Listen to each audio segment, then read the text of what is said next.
Au cœur de l'entre-deux-mers, en pleine campagne, Fabien et Nicolas ont créé un studio d'enregistrement et de répétition entièrement analogique. Un lieu culturel de grande qualité. Le studio, on a démarré le projet avec Nico en 2005. Ouais. On a mis 10 ans pour vraiment rénover le lieu, avec principalement au départ des matériaux de récupération. Parce qu'on n'avait pas d'argent. Et de l'huile de coude. Et de l'huile de coude.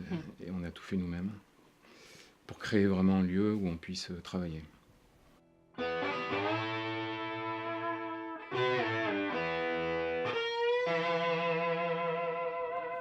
Ça fait voir que effectivement une bande de musiciens est capable de se lancer dans une activité qui a un sens envers les autres, qui fédère. Il y a plein de choses à faire dans les campagnes, et si on est plein de jeunes dynamiques ou moins jeunes dynamiques, mais plein de gens dynamiques à vouloir faire des choses dans les campagnes et qu'on s'unit et tout ça, et qu'on retrouve du lien entre les gens, les gens vont avoir envie de revenir à la campagne, de s'y trouver bien, de se cultiver, de s'amuser, de se divertir, d'y travailler, tout ça avec du sens. À un moment, on a expliqué aux gens que être agriculteur, c'était pas bien.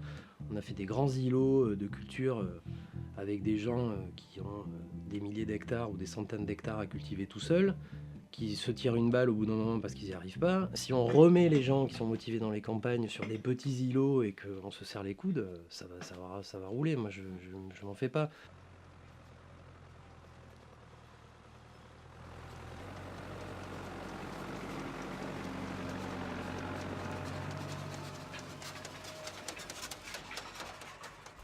Donc voilà, on sème ça, du blé non traité. C'est du blé qui est destiné à faire de la farine. Donc voilà, il y a quelques petites impuretés dedans.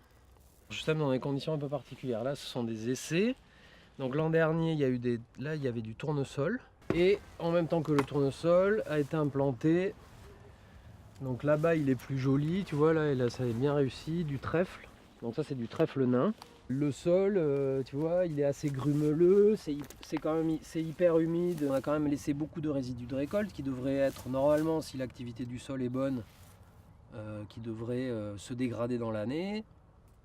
Et voilà, les micro-organismes, les vers de terre et tout ce qui s'ensuit, ça va faire le boulot à la place d'une charrue ou à la place d'un outil qui va pas être très bénéfique pour le sol. Convaincu par la nécessité de changer de modèle nourricier, Nicolas s'est aussi lancé dans la culture des céréales. Et donc tu n'as aucun traitement au long de l'année? Non. Là tu sèmes et... l'idée c'est ça. Et après tu reviens récolter en quoi? En juin? En juillet, voire fin juillet, début août quoi. D'accord. L'idée c'est ça, moi j'aimerais bien... Donc t'as pas de passage de tracteur autre, non. Tu touches à rien quoi. Tu touches à rien, tu laisses faire. Je n'ai rien inventé, voilà. On essaie juste de mettre en application des choses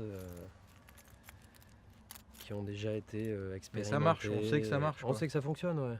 Avec sa production de céréales bio, il fait et vend son pain directement à ses voisins. Donc voilà, on fait ça pour lui redonner un petit peu de vie. C'est-à-dire de l'oxygène en fait? On lui met un peu d'oxygène, on lui redonne un peu de mouvement. Donc voilà, du levain, un thermomètre. Et là, avec ça, tu vas faire combien de... Avec ça, je vais faire... normalement, il va y avoir là 33 ou 34 kg de pâte, même plus. Ça va faire 27 kg de pain à peu près.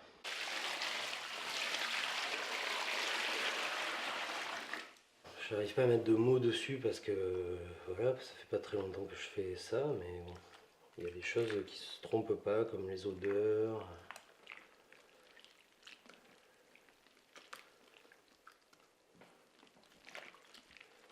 Tous les gens qui font un peu de la démarche comme ça, faire du pain avec des variétés anciennes, faire remettre au goût du jour des légumes, tout ça, ils s'aperçoivent que les problèmes disparaissent et que la plante elle est bien dans son élément naturel. Ça devrait être un jeu d'enfant de faire de l'agriculture parce que c'est tellement compliqué que plus personne ne veut en faire. On crée de l'emploi pour des besoins complètement secondaires et on crée plus du tout d'emploi pour des besoins primaires. Et ça c'est pas possible, ça ne pourra pas marcher indéfiniment, quoi. C'est voué à vraiment à se casser la gueule, ça c'est sûr.